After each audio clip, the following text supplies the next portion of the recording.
Okay, welcome to Blender 5.1. So, the version had changed over yesterday, although I hadn't realised. I was a little bit busy.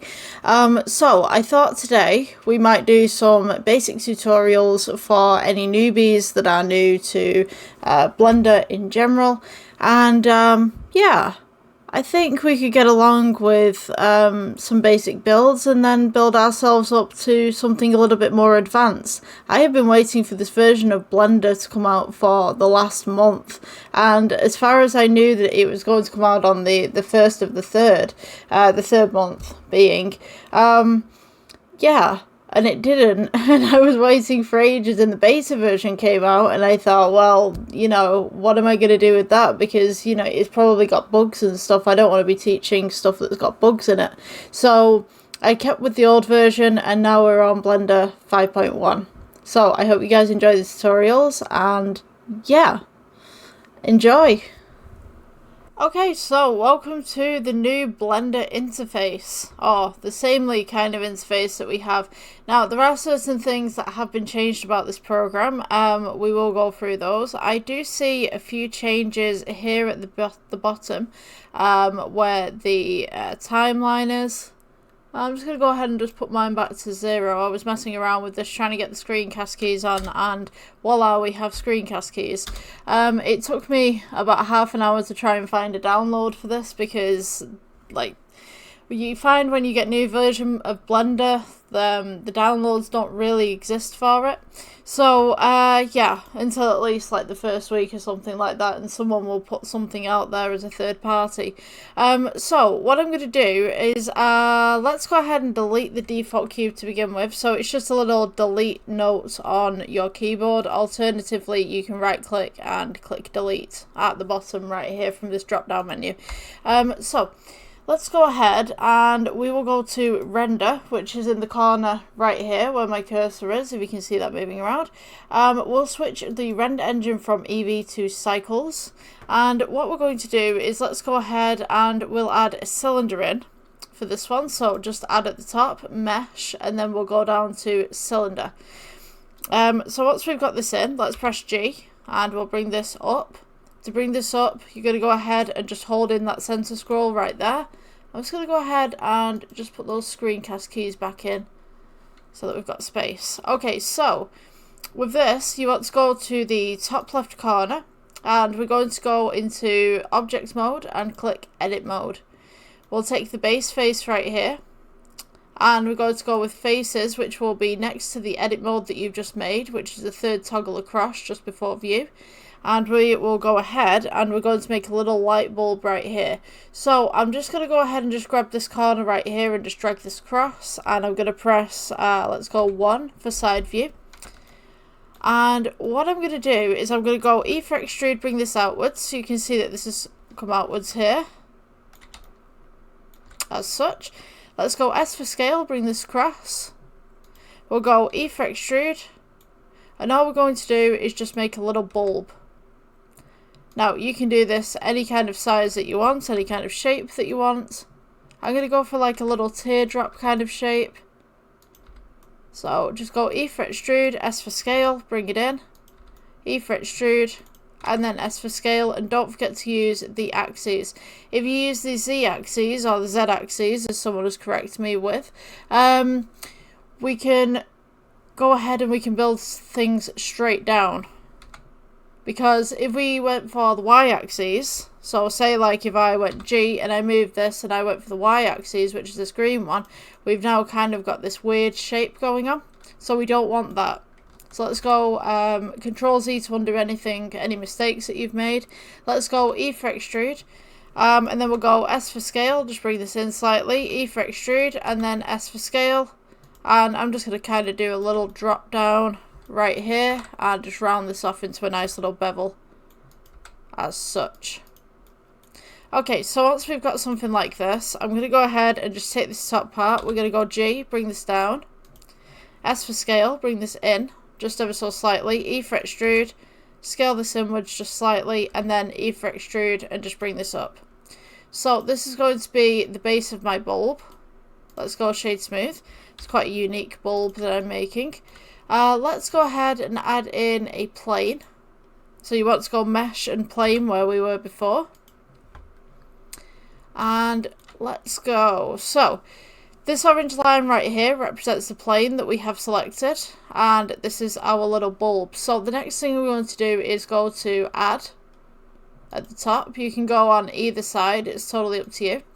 So add mesh, and then we'll go with cylinder. Let's press G, bring this up. This is going to be the base for the bulb. It's going to go S for scale. Hold down that center scroll and go across the Z axis. Right click shade smooth. And what we're going to do here, let's go ahead and add in a material. So if you go to the sidebar right here, this on the right, it should be the bottom tab that looks like a little world. So we'll click new. This material that we have right here, let's name this as base.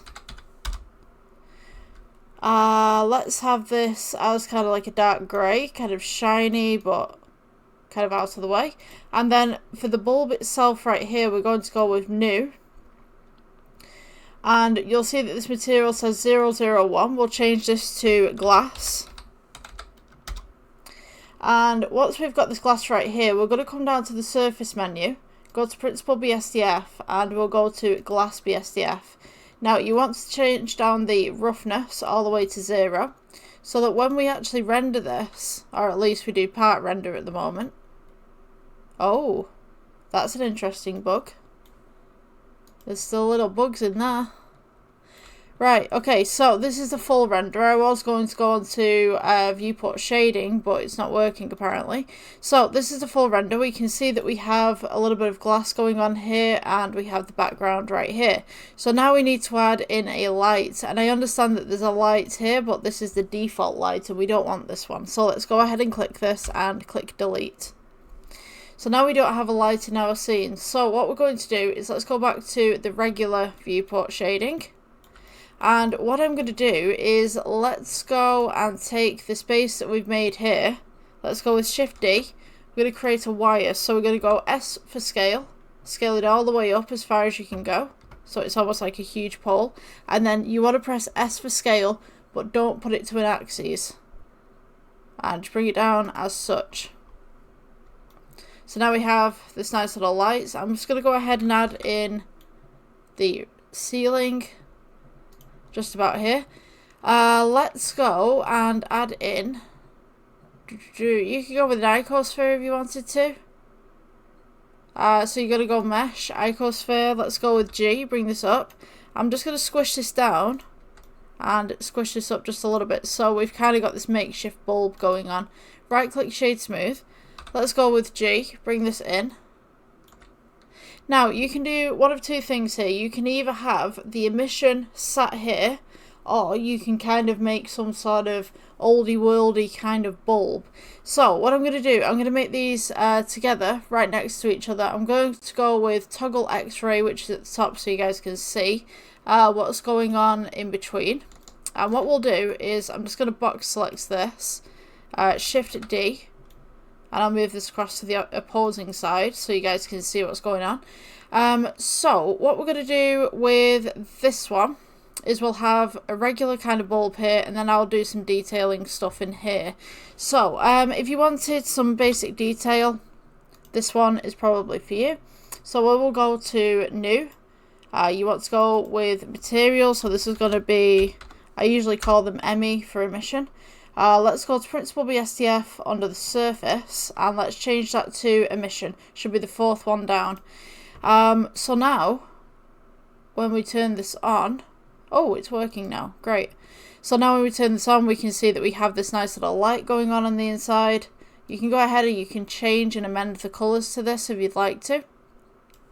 And then you've got the strength here under surface, and that will basically increase how much light is coming from this bulb in particular.